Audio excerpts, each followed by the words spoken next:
functions module in C++. In this video, we are going to write some programs on functions.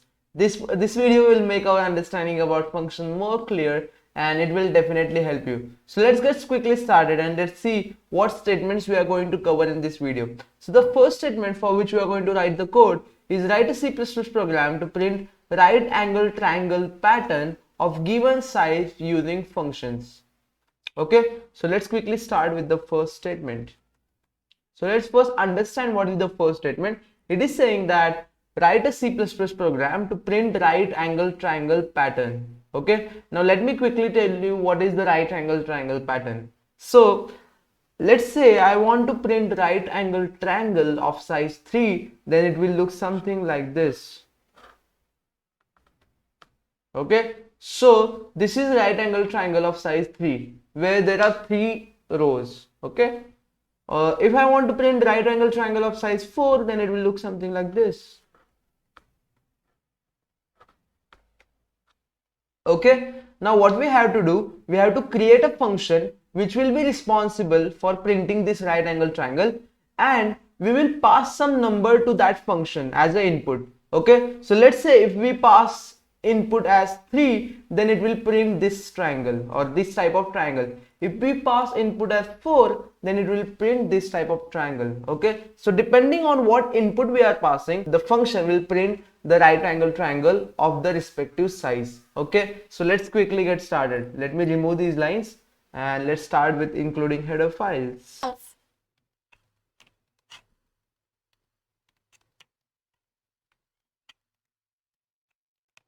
Okay, let's create a function with name print right angle triangle. Okay, so let's name it as print right angle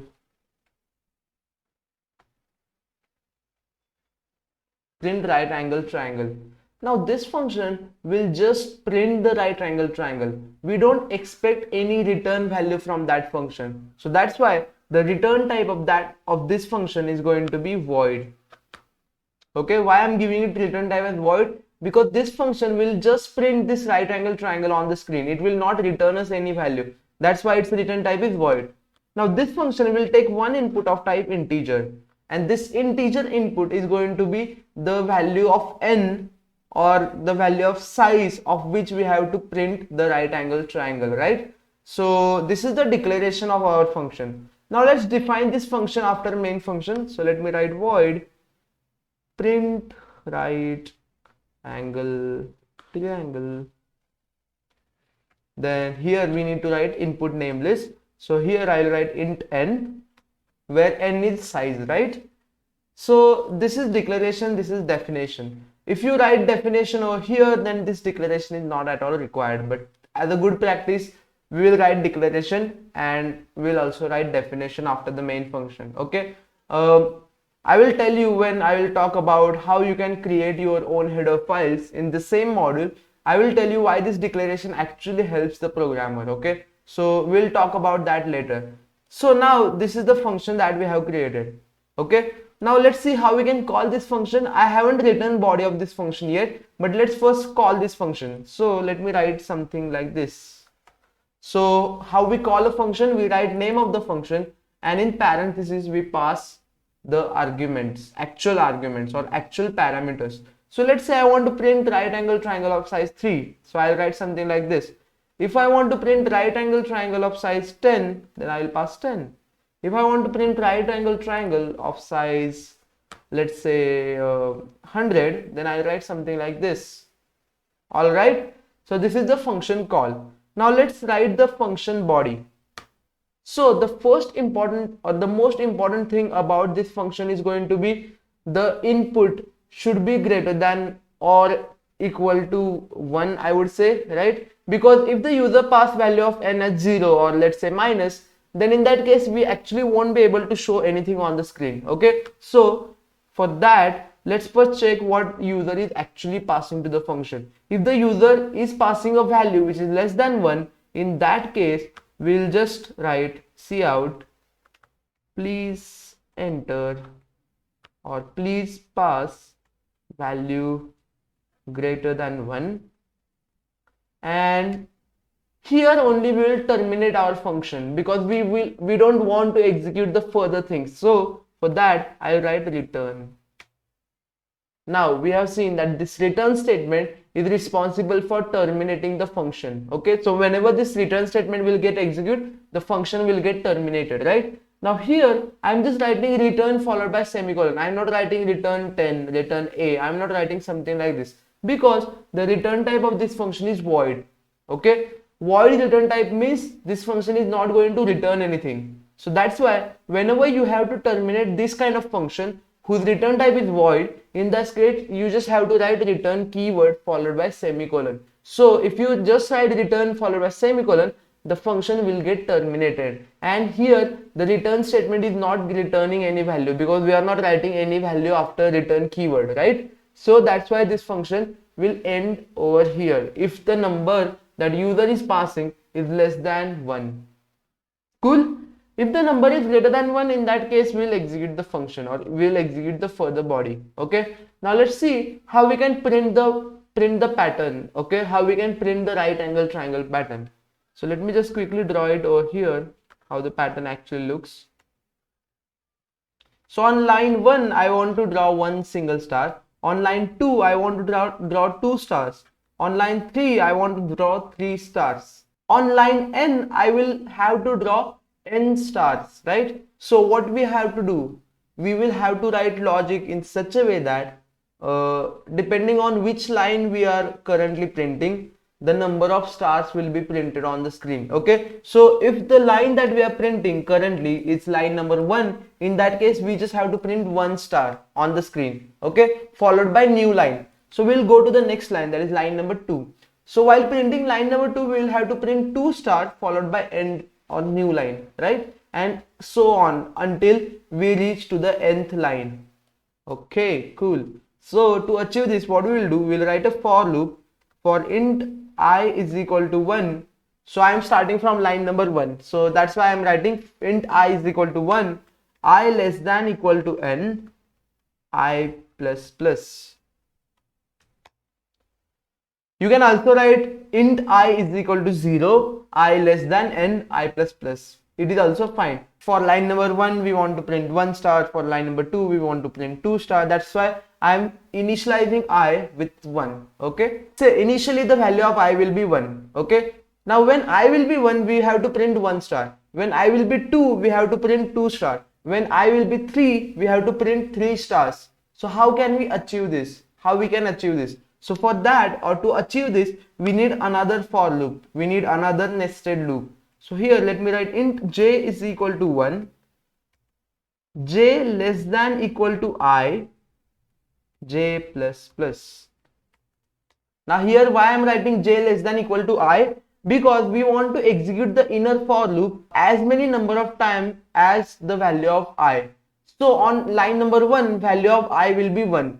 So in that case, we will have to execute the inner for loop only once. When I will be 2, we will have to execute inner for loop twice, right? So that's the reason what we are writing. We are writing j is equal to 1, j is less than equal to 1, okay? And here we'll just write cout star. So here we'll print 1 star. So this for loop will print the entire line, or it will print the stars of the entire line. So after printing the entire line, we will have to go to the next line. So for that I'll write cout endl over here.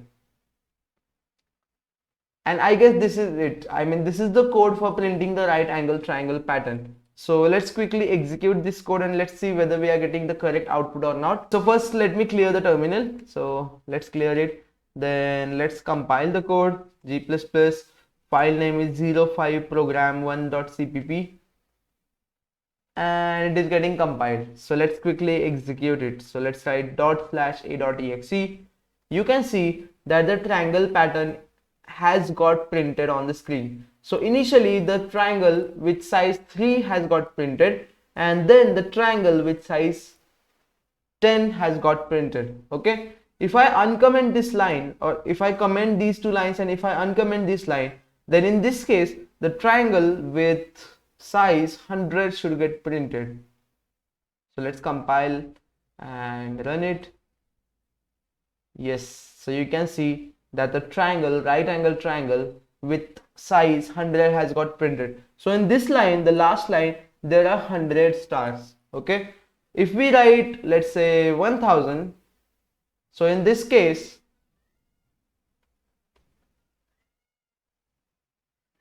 the triangle with 1000 stars will get printed, and now it is disordered because on one single line not all stars are fitting up. Cool, we'll end our code over here. Cool, so I hope you are very clear with this statement where we are printing the right angle triangle pattern.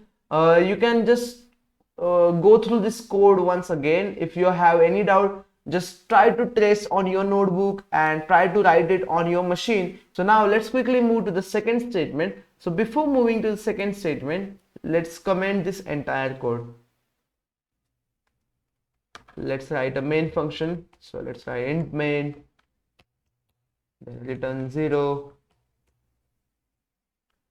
Cool. Now let's read the second statement. The second statement says write a C++ program to check whether given number is prime or not. Okay, so we have to write a C++ program where we will create a function, alright, and this function will behave something like this.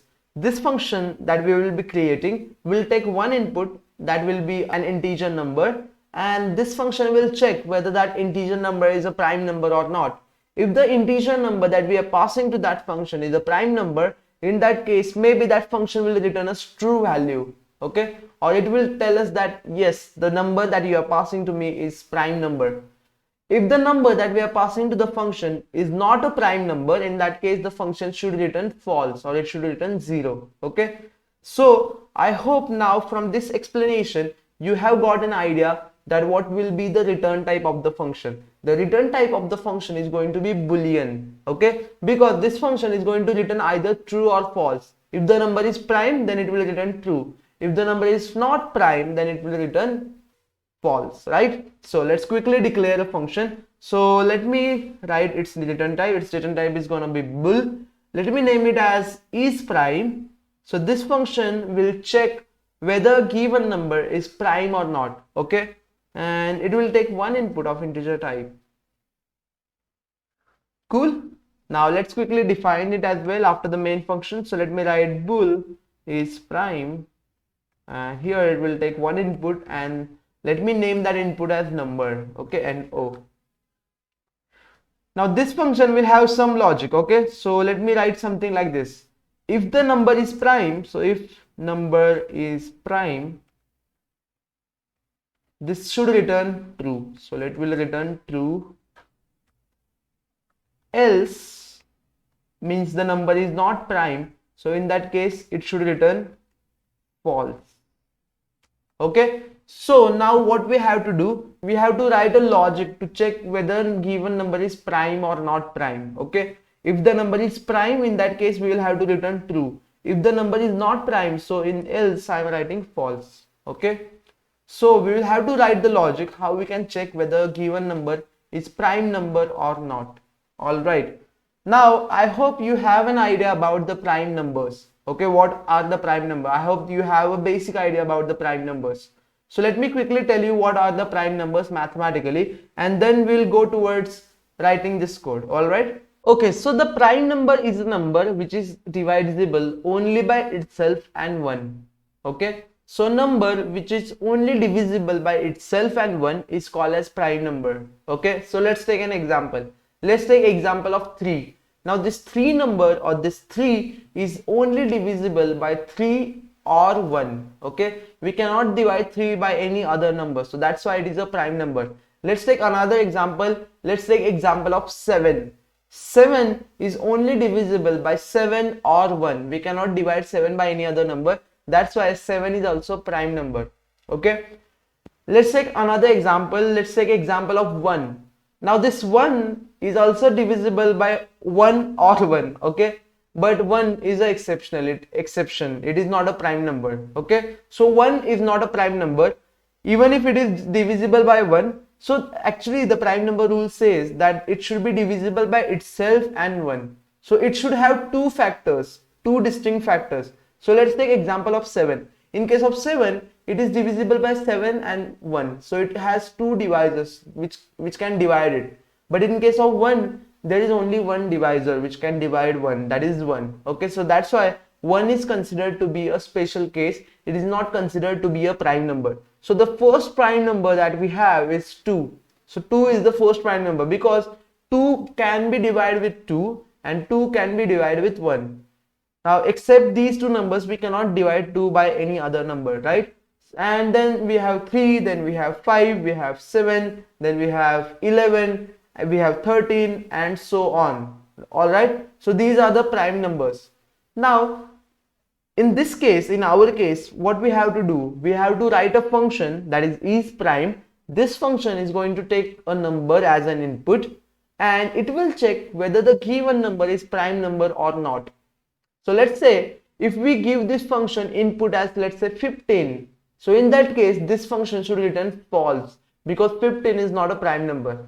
Let's say if we give this function input as 17. So in this case, this function should return answer as true because 17 is a prime number. Alright. Now let's see how we can find whether a given number is a prime number or not. So what we will have to do, well, if we want to actually check whether a given number is prime number or not, the simple solution can be something like this. We will start dividing a number from 1 to that number itself. Okay, so we will start dividing a number from 1 to that number itself and we will see which numbers are actually able to divide that given number. Okay, so let's say the number is 15. So we'll start dividing 15 from 1 to 15. Okay, and we will take count of how many numbers are actually able to divide 15. If the count that we are keeping, if it is 2, then in that case we can say that the given number has only 2 factors or only 2 numbers are actually able to divide that number completely, and that's the reason the number is prime number. Let's say the number that we are getting as an input is 2. Okay, so we'll start dividing this 2 by 1. So 1 can easily divide 2 or 1 can completely divide 2. So that's why the counter will become 1. So we have got one number which can divide 2. Alright. Now the second number is 2. So we'll divide 2 by 2. So 2 can be divided by 2. Okay. So the counter will become 2.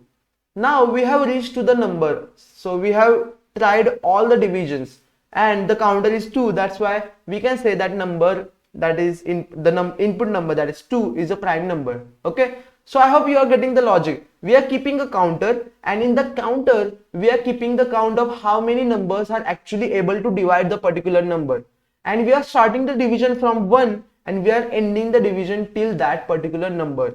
If the counter becomes 2, that means the number has only 2 factors and those 2 factors will obviously be 1 and that particular number. That's the reason we can say that yes, it is a prime number. Okay. Now there are multiple approaches or there are multiple different ways in which you can say that a given number is prime number, or you can write logic for finding a prime number or to check whether given number is prime number or not.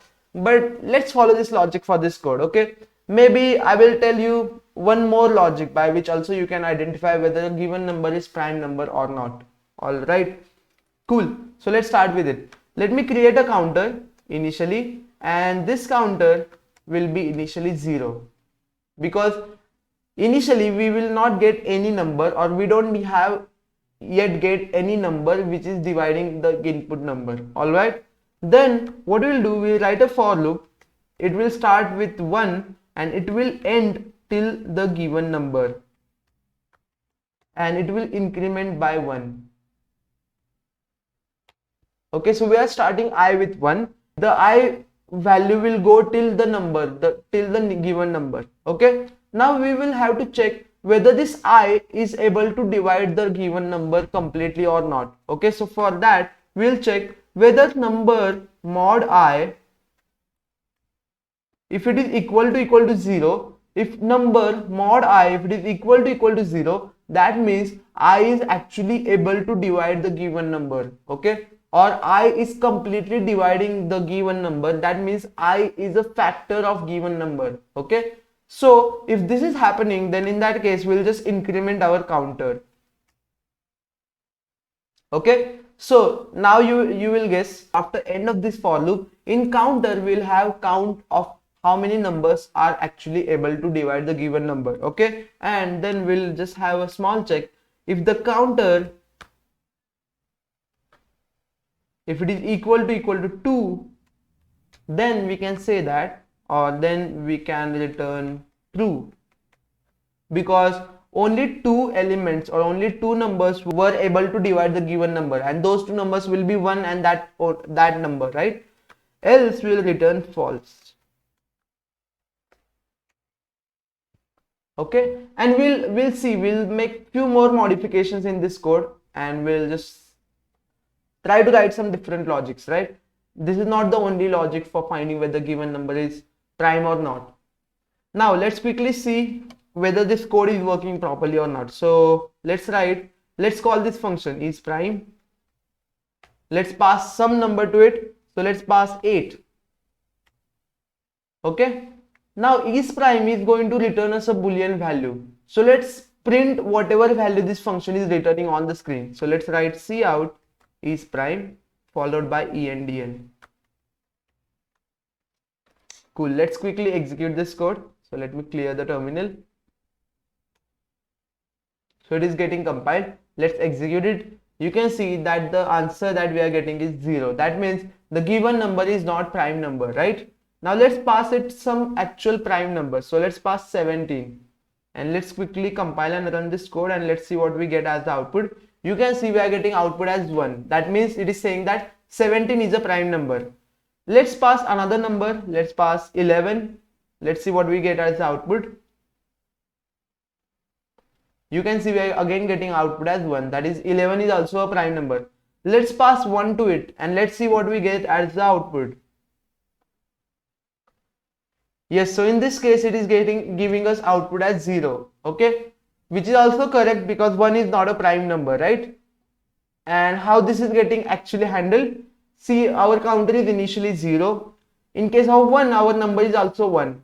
So when we are dividing 1 by 1 initially, at that time the counter is becoming 1, and then our for loop is getting ended. Now the counter is not 2 in this case, and that's the reason we are saying that 1 is not a prime number, or it is returning us false. Okay, cool. So I hope you are very clear with this logic, how we are finding whether a given number is a prime number or not.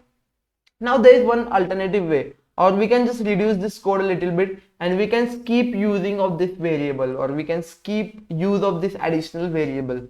So let's quickly see how we can change this logic a bit, and we'll get the same output. Cool. So now what we will do, see, we have a number. Okay, now let's think differently. Let's think in a different way. If a number which is between 2 to that given number minus 1 range, if any number in this range, that is 2 to given number minus 1, so let's say given number is 15. Okay, so if any number between 2 to 14, if it is able to divide the given number, that is 15, then the given number is not a prime number. Okay, so I am again repeating my statement. See, if any number between range 2 to 14, where my given number is 15, if any number in this range is able to divide 15, which is given number, so we can say that given number is not a prime number. Okay, so for that what we'll do, we'll just write the same for loop. Here I will start I with 2 till number minus 1. So I'll write I less than number. Okay, now if number mod I, if it is 0, that means a number between 2 to that number minus 1 range is able to divide the given number. So in that case we'll write return false. See, if this condition is getting true, or if this condition is getting executed, in that case we can say that number is not prime number, because some number between 2 to number minus 1 is able to divide that number, and that's the reason we can say that number is not prime number. Now let's take example of an actual prime number. Now in case of actual prime number, this condition will never be true, or this condition will never evaluate to true, and that's why this if body will never execute. So as this body never executes, what will happen? This for loop will entirely execute, or this for loop will complete its complete execution, and the control will come over here. Now the control will come to this line only if the number is prime number. If the number is non-prime, in that case the control will never come to this line, because if the number is non-prime, then this condition will become true for some number or for some I, and we are doing return false. So this function will terminate over here itself. The rest of the for loop will never execute or will never reach over here. So when we are reaching over here, that means the given number is prime number, because this condition will never satisfy, and here we can write return true. Okay. Now let's just quickly see whether this function is actually able to handle condition of 1, because 1 is a special case. So we need to check whether this function is also working properly for 1. So let's see, if the given number is 1, and so in that case my I is 2, 2 is less than 1, this condition is getting false. So we are not entering this for loop, and we are directly returning true. Okay. So that means for 1, this function will give answer as 1, which is actually not correct answer, right? See, for 1 it is giving us answer as 1, but for 1 we actually want answer as 0. So for that, what we'll need to do, we'll need to handle 1 separately. Okay. So what we'll need to do, we'll just need to write one condition over here. If our number is equal to 1, in that case we'll just write return 0. This is the special condition for 1. Okay. So initially it will check what is the value of number. If it is equal to 1, in that case we are directly returning 0. So rest of the function will not execute, because here only we are writing return statement and we are returning 0. That means the number is not a prime number. Otherwise this logic will execute, or this will work. All right. Yeah, one more thing. Let's see whether this is working for 2. Okay. So in case of 2, the number is 2. So number equal to 1, this condition is false. So we will come over here. Now I is 2. 2 is less than 2. This condition is false, right? So we will not go inside this for loop. And then here we are returning true, which is correct, right? Because 2 is a prime number. Let's see whether it is working properly for 3. So in case of 3, I is starting with 2. Then 2 is less than 3. This is valid condition. So 3 mod 2 equal to 0. This condition is not going to be true. So the return false will not execute, and this for loop will terminate, because I will become 3. 3 less than 3. This condition will become false, and that is the reason we'll come outside this for loop and return true will work, or return true will execute, and we'll get true as the output, because 3 is also a prime number. So it is working properly. So yes, this is also updated code for checking whether a given number is prime number or not.